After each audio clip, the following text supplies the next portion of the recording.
सातवें दिन का युद्ध केंद्रित न था, बल्कि कई मोर्चों पर व्याप्त था।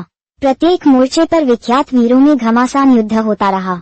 एक मोर्चे पर अर्जुन के विरुद्ध स्वयं भीष्म डटे हुए थे। एक स्थान पर द्रोणाचार्य और विराटराज में भीषण युद्ध हो रहा था। एक अन्य मोर्चे पर शिखंडी और अश्वत्थामा में लड़ाई हो रही थी। एक स्थान पर धृष्टद्युम्न और दुर्योधन युद्धरत थे। एक और नकुल और सहदेव अपने मामा शल्य पर बाण बरसा रहे थे। दूसरी और अवंती के दोनों राजा युद्धाग्नि से लड़ते दिखाई दे रहे थे। एक मोर्चे पर दुर्योधन के 4 भाइयों की अकेला भीमसेन खबर ले रहा था, तो दूसरे मोर्चे पर घटोत्कच और भगदत्त में भयानक इंद्र छिड़ा हुआ था। एक और मोर्चे पर अलंबुश और सात्यकी की टक्कर थी। युधिष्ठिर का श्रुतायु के साथ द्वंद्व हो रहा था, जबकि कृपाचार्य और चेकितान एक अन्य मोर्चे पर लड़ रहे थे। द्रोणाचार्य के साथ लड़ाई में विराट को हार खानी पड़ी। विराट कुमार उत्तर एवं श्वेत पहले ही दिन की लड़ाई में काम आ चुके थे। 7वें दिन के युद्ध में तीसरे कुमार शंख ने पिता के देखते देखते प्राण त्याग दिए, परंतु ये युद्ध अधिक देर नहीं चला।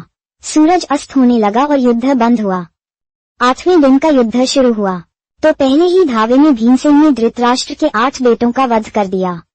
एक ऐसी घटना हुई कि जिससे अर्जुन शोक विह्वल हो उठा। उसका लाडला साहसी और वीर बेटा इरावान, जो एक नागन्या से पैदा हुआ था, उस दिन खेत रहा। इधर भीमसेन के पुत्र घटोत्कच ने जब देखा कि इरावान मारा गया, तो उसने इतने जोर से गर्जना की कि जिससे सारी सेना थर्रा उठी। उसके बाद वह कौरव सेना पर टूट पड़ा और घोर प्रलय मचाने लगा। युधिष्ठिर को लगा कि घटोत्कच पर कोई आफत आई है। उन्होंने तत्काल भीमसेन को घटनास्थल पर भेज दिया। भीमसेन के आ जाने पर तो युद्ध की भयानकता और भी अधिक बढ़ गई, परंतु जल्दी ही सूर्यास्त हो गया और युद्ध बंद हुआ। 9वें दिन के युद्ध में अभिमन्यु और अलंबुश में घोर संग्राम छिड़ गया। धनंजय के पुत्र ने पिता की ही भांति रण कौशल का परिचय दिया। पांडवों की सेना की पितामह ने उस दिन बड़ी दुर्गत की, यहाँ तक कि अर्जुन और श्री कृष्ण दोनों को ही बड़ी पीड़ा हुई। सैनिक बहुत पीड़ित हो रहे थे।